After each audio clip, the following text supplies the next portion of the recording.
to my YouTube channel. If today is your first time, warm welcome and thank you for always coming back to watch my video. I really appreciate. And today's topic I'm going to speak about, I'm on my episode number 11, building resilience, coping with triggers and challenge in sobriety. We're going to talk about building resilience, coping with trigger in and triggers and challenge in sobriety. So my last episode, guys, I spoke about my last episode. I spoke about recovering your rediscovering your purpose. Right? Why did I went and smoke drugs? Find community, build a community. You can go check this episode. It's episode number 9. Today we're gonna go to episode number 10. Sorry. Today we're gonna go straight to episode number 11. In episode number 10, we talk about also finding the meaning in sobriety. You know what was my purpose? Why I was here? Why I said use the pain very well. Don't let the pain of addiction and the lesson that you have learned from it just disappear. Find a purpose. Where can you use it? I mean, I know the guy who built a multi-millionaire business in America using the 12-step principle as building a block to his business. So what have you learned from all this pain in a situation that we went through during our addiction, and how are you using them as a purpose? But today we're going to move.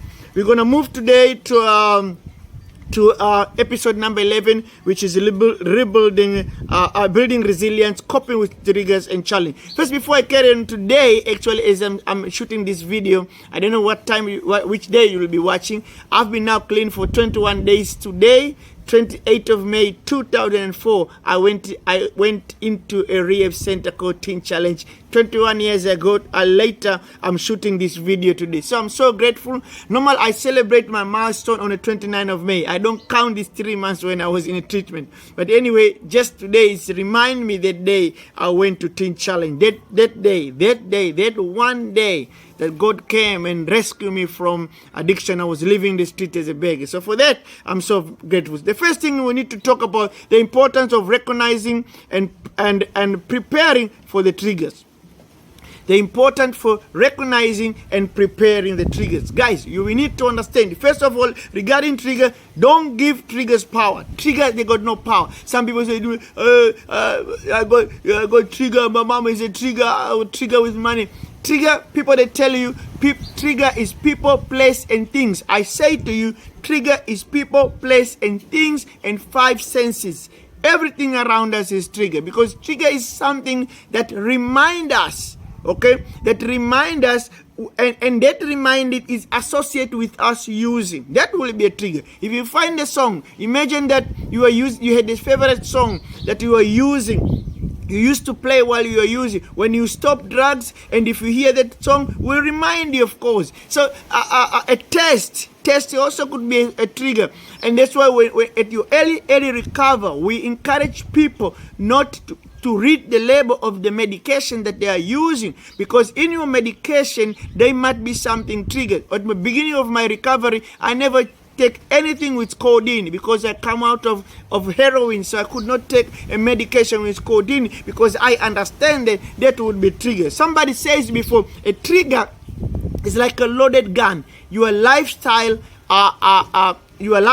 it's shooting it. So it's just a loaded gun, which is a trigger, but how you are going to live, you are going to, it's gonna, either you're gonna shoot it and or relapse. And majority of people will ask me, so how do I deal a trigger? It's very simple, guys. It's very simple. It's not easy, but it's simple. Because remember, trigger started, the first thing is outside. It's outside, is external stimulant. You saw some, could be also internal stimulant. You feel some, but it's all come from outside. Maybe somebody says something to you. Maybe you saw something. Maybe you hear something. Maybe you tasted something. The second thing is going to come is the thoughts. So from the trigger itself, you cannot control, but the thought that comes after trigger. What are you thinking after trigger? Because that time is going to determine whether you are going to overcome it or you are going to defeat it. What you are going to think. The very first thing you're going to have, remember this, you're going to have to train yourself to think of all the negative that drugs use has brought it into your life. That is the time, because some people, they're like, I don't want to think about my negative past. I don't want to think about, just want to focus. Yeah, is that the time? That the time when you start, the majority of people, they will say, they will tell me, they think what they are going to lose. Like, yeah, that helps. That helps. What am I going to lose? My kids probably will be taken away. I lose my job. No, that is help. But the biggest thing that you're going to have to bring, the misery. That is the time that you play the whole picture, the misery that drugs does brought it to you. That you're going to have to be able to prepare for yourself. The preparation that the trigger is not to run away. Yes, we say stay away from people, places, and things, but sometimes it's very, very difficult to completely get away from people, places, and things. So what do? When we are on that particular place, we are going to learn how to overcome. The second part I want to talk about is effective coping strategies to manage stress and emotion. Very, very important. Guys, we cannot be too stressful when we are in recovery. Find a way to be able to manage stress and emotion. For me, myself, and that's why for the last 21 years that I've been clean, one of the things that has made me to be able, I'm going to share about three tips for you to be able to overcome manage your stress and emotion. The very first thing is meditation on the Word of God. That's what I've used. The Word of God has helped me to cope and manage my stress and emotion, especially emotion. Because for me, when I start to medicate with Word of God that it say, which they come from the 12-step principle, they've given me a peace of mind. I just live one day at a time. I look at the example of the people that I've meditated by the Word of God. I've been assured by the Word of God. I've been in peace. And those are very, very principles that I've used. Guys, spiritual growth are very, very important for your recovery. You cannot do this without grow spiritually, meditating yourself to be able to cope with stress, manage stress and emotion. Number two, what I've used it that has helped me, and it might help for the last 21 years that I've used, is exercise. Exercise has been incredible, unbelievable. And always say, the lady who comes to do an exercise with us sometimes in our program, she would say, you will never feel the same way the time that you started the exercise and the time that you finish. For me, exercise is not a choice. It's my medication. I think I heard there was one actress, I can't remember the name. She said, I suffer from, this lady say, I suffer from mental health. And I found out that exercise is my medication. Help to manage my emotions, guys. So those are second thing that you need to use it. You need to use it to help you to cope with the stress and emotion. Exercise. I've been doing exercise for the last 21 years. Has been helped me. So it's part of the tools that help you. And the last one is talking about the issue. Talking about the issues are very, very important. Guys, when I do the lecture in my classes, I go around the room and make sure I talk with everybody, because we like to keep things inside. Find somebody the way I do.